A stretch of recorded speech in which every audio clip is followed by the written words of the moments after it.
सानहा कहना के बाद बागबानपुरा में भी स्कूल की छत गिर गई है। मलबे तले दबकर 10 साल का अबू बकर जाँ भाग हो गया। 4 मजदूर जख्मी हैं जिन्हें अस्पताल मुंतकिल कर दिया गया है।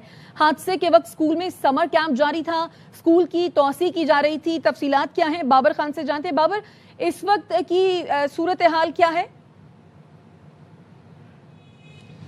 देखिए जी, सानिया जो काना हुआ था उसके बाद ये दूसरा बड़ा वाक़या लाहौर में हुआ है। भगवानपुरा का इलाका ये, जहाँ एक स्कूल की तौसीह की जा रही थी, उसकी लेंटर डाला जा रहा था और दूसरी तरफ स्कूल में तकरीबन 100 के करीब जो समर कैंप लगा था, बच्चे वहाँ पर मौजूद थे कि अचानक जो उसकी छत है वो ज़मीन बोस हो गई, जिसके बायस गली में खेलता हुआ एक 10 साला बच्चा अबू बकर मौका पर जांबाक हो गया, जबकि 4 मजदूर मलबे तले दब गए।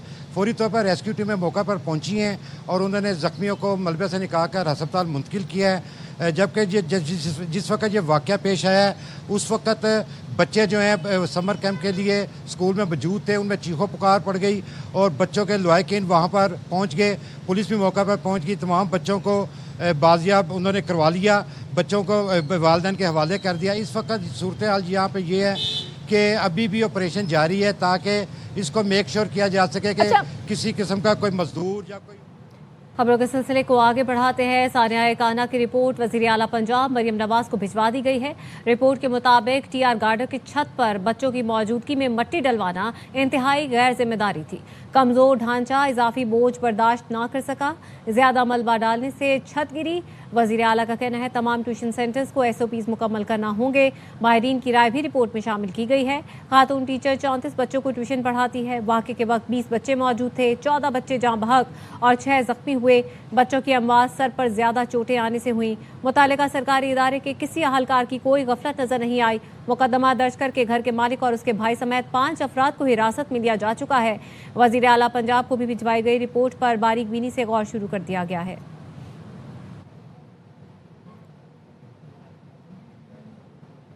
बच्चों में हुकूमत सिंध के ज़ेरे इंतजाम अस्पताल से HIV फैलने के केस में सिंध हाई कोर्ट आईनी बेंच ने सूबाई हुकूमत से 2 हफ्ते में रिपोर्ट तलब कर ली है। दौरान समाअत दरखास्त गुजार वकील ने बताया हुकूमत की जानिब से संगीन गफलत और लापरवाही का मुजाहिरा किया जा रहा है। कुलसूम बाई वलीका अस्पताल में इस्तेमाल शुदा इंजेक्शन से एड का मर्ज फैल रहा है। 9 बच्चे जानों से हाथ धो चुके, सैकड़ों इस मर्ज में मुब्तला हो गए। हमारे लीगल नोटिस के जवाब में इंक्वायरी करवाई गई जिसकी रिपोर्ट अदालत में पेश की गई, ना किसी और को दी जा रही है। जो बच्चे जाँ बहक हो चुके उनकी FIR दर्ज नहीं करवाई जा रही। अदालत ने कुछ ना किया तो ये सैकड़ों बच्चे भी मर जाएंगे। जस्टिस अदनान ने रिमार्क्स दिए, मरना सबको है, अदालत तरीक़ा कार के मुताबिक ही कार्रवाई करेगी। अदालत को अपना काम करने दें, तकरीर करनी है तो बाहर जाकर करें। फरीक़ैन का जवाब आने पर अदालत इसके बाद ही किसी नतीजे पर पहुंचेगी। सब कुछ इस अदालत में आएगा, इंसाफ होगा, लेकिन तरीक़ा कार की पाबंदी करें। अदालत ने समाअत 20 जुलाई तक मुलतवी कर दी।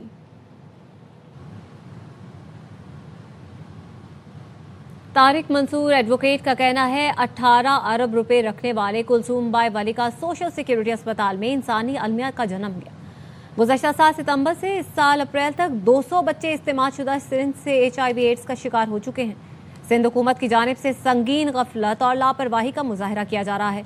इस्तेमाल शुदा इंजेक्शंस दोबारा इस्तेमाल करने से बच्चों में एड्स का मरज फैल रहा है। 9 मासूम बच्चे अपनी जान से हाथ धो बैठे हैं। आज जो है Kulsoom Bai Valika social security hospital site जो सिंध सोशल सिक्योरिटी एक्ट के तहत मिनिस्ट्री ऑफ लेबर के अंदर में काम करता है, जिसमें 10 लाख वर्कर और उनके 80 लाख डिपेंडेंट सिंध में रजिस्टर हैं, जहां उनको मुफ्त तिब्बी सहूलतें सिंध गवर्नमेंट के अंडर में मिलती हैं। 18.5 अरब रुपए रखने वाला ये हॉस्पिटल जो तमाम इंडस्ट्रियल कमर्शियल एस्टेब्लिशमेंट के वर्कमैन को मेडिकल सहूलियात देता है, वहाँ एक संगीन इंसानी अलमिया ने जन्म लिया। पिछले साल सितंबर से लेकर इस साल अप्रैल तक तकरीबन 150 से 200 से ज़ायद बच्चों को HIV AIDS reuse of contaminated injection लगा के हो गया। छोटे छोटे बच्चों को, जिसमें से 9 बच्चों की जो है डेथ हो चुकी है। केस को डिले किया जा रहा है, एविडेंस को ज़ाहिर किया जा रहा है। सेक्शन 3 जो डिस्पोजल सिरिंज एक्ट के तहत आज हमने कोर्ट में इस्तदा की कि इसके तहत सेक्रेटरी हेल्थ को फौरी तौर पर, क्योंकि ये माँ बाप होने के बावजूद अपने बच्चों की FIR नहीं कटवा सकते, क्योंकि सेक्शन 3 के तहत लॉ में केयरफुली लिखा हुआ है कि सिर्फ सेक्रेटरी हेल्थ इस पर एक्शन लेगा। अगर तमाम मुतासरीन बच्चे हैं जो خود آئے ہیں, شدید بیماری کے باوجود ان کو لایا گیا. ان کے چہرے آپ دیکھیں, یہ کیمرے کی طرف اگر آپ دکھائیں, یہ مرجھا چکے ہیں. آج ہم نے کورٹ کے سامنے پریلیمنری لسٹ بھی دی 74 بچوں کی. اس کے ساتھ ساتھ ہم نے جو ILO, UNICEF, United nation children education fund, WHO, United nation ODC اسلام آباد کو لیٹر لکھا. یونیسیف نے ہمیں رپلائی کیا, انہوں نے کہا یہ انسانی المیہ جنم لے رہا ہے. آج تک سندھ حکومت نے, سیکرٹری ہیلتھ نے آج تک نہ FIR کٹوائی, نہ ان ملزموں کو سوشل سیکورٹی ادارے نے, نہ سیکرٹری لاء نے, نہ منسٹر آف لیبر نے سزا دی. ولیکا اسپتال سے HIV وائرس کا شکار بچوں کے والدین آبدیدہ کہتے ہیں ہمارے بچوں کا کیا قصور تھا, ہمیں کون انصاف دے گا, ہمارے بچوں کی زندگی شروع ہونے سے پہلے تباہ کر دی گئی. دو بچے HIV کے شکار ہو گئے ولیکا سے.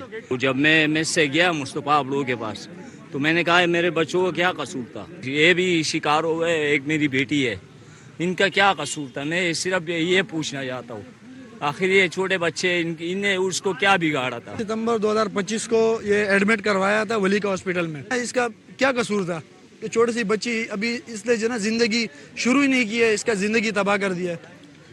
تو ہمیں انصاف چاہیے, اگر ہمیں انصاف نہیں ملا تو جو ہے نا اس بات کا جو ہے نا وہ صحیح طریقہ کار نہیں ہوگا. بچہ ولیکا میں پیدائش تھا, میں 2-3 دفعہ ان کو لے کے گیا, انہوں نے بولا بھائی اس کو بخار ہے. انہوں نے میرے کو بولا ان کو سیول لے جاؤ, یہاں علاج نہیں ہوگا. سیول والوں نے مجھے جناب بھیجا. جناب میں جب میں گیا, انہوں نے ٹیسٹ کروایا, انہوں نے بولا اس کو HIV ہے. وہ 3 ہفتے پڑا رہا, ان کو وینٹیلیٹر کی ضرورت تھی, بولے وینٹیلیٹر ہے نہیں. اس کے بعد وہ انتقال کر گئے. بخار کا بیماری تھا ان کو, تو وہاں پہ جو ڈسپوزیبل سرنجز ہے وہ ایک ہی سرنج سارے مریضوں کو لگتی تھی. علاج میں اپنے مدد آپ کے تحت کروا رہے, جو ولیکا ہاسپٹل والے کوئی جو ہے وہ نہیں کر رہے. یہ میرا بچہ مر گیا اس بیماری سے, یہ ڈیتھ سرٹیفکیٹ ثبوت پورا پکا ہی ہے. کراچی کے ولیکا اسپتال میں طبی عملے کی مبینہ غفلت سے بچوں میں ایڈز پھیلنے کا معاملہ. ولیکا اسپتال HIV سینٹر کی ڈاکٹر مصباح اوان کہتی ہیں HIV کا پھیلاؤ ولیکا اسپتال سے نہیں ہوا, بلکہ ٹیسٹ کرنے پر بچوں میں مرض کی تشخیص ہوئی. 2 دن قبل جو کیس آیا تھا وہ اسپتال میں پہلے سے رجسٹر تھا. مزید بتائیں, ڈاکٹر مصباح کے ساتھ موجود ہیں ہمارے نمائندے انور خان. اسپتال میں اس وقت بھی جو ہے وہ HIV ایڈز سے متاثرہ افراد کے آنے کا سلسلہ جاری ہے. ولیکا اسپتال کا اس وقت یہ خاص طور پہ تشکیل دیا جانے والا HIV کیئر کلینک بھی کہا جا سکتا ہے. کیس مینیجر اس وقت ہمارے ساتھ موجود, ان سے گفتگو کریں گے. جی ڈاکٹر صاحب, آپ مجھے بتائیے کہ ولیکا اسپتال کے اندر کیسز سب سے زیادہ رپورٹ ہوئے, وجہ کیا ہے اس کی؟ یہاں پہ جو رجسٹرڈ ہوئے تھے کیسز, جو کہ ہمیں پتہ چلا ہے کہ سرنجز وغیرہ سے اس طرح سے بچوں کو لگ گیا تھا, لیکن سارے کیسز یہاں کے نہیں تھے. یہ کیسز پرانے کیسز ہیں. پہلے بھی یہ پروف ہو چکا ہے کہ وہ کٹس جو تھیں یہاں کا حصہ نہیں تھیں, کیونکہ ہمارے پاس جو CDC HIV ایڈز کے تھرو جو بھی سامان ملتا ہے, ہمارے پاس 1 سال کا مارجن ہوتا ہے, ہم اس کو استعمال کر سکتے ہیں. الحمدللہ ہمارے پاس ایکسپائری کوئی نہیں ہے. جی, ہم ولیکا اسپتال کے اندر موجود ہیں. جو ماہرین ہیں وہ یہ بتاتے ہیں کہ اس کے پھیلنے کی مختلف وجوہات ہیں. ضروری نہیں ہے کہ اس کا آؤٹ بریک ولیکا اسپتال سے ہوا, البتہ یہاں پر بھی کیسز سامنے آئے تھے. یہاں بھی سرنج کے استعمال کے بعد شکایت سامنے آئی تھی. اسپتال ذرائع سے بات ہوئی تو ان کا کہنا یہ تھا کہ تمام کی تمام سابقہ ٹیم کو جو ہے پہلے ہی برطرف کیا جا چکا ہے. انکوائری کمیٹی بھی تشکیل دی جا چکی ہے. صوبائی وزیر محنت بھی اس تمام صورتحال کا جائزہ لے رہے ہیں. تاہم اس وقت جو کیئر سینٹر ہے ولیکا اسپتال کے اندر, یہاں پہ روزانہ کی بنیاد کے اوپر اسکریننگ کا سلسلہ جاری ہے. جی.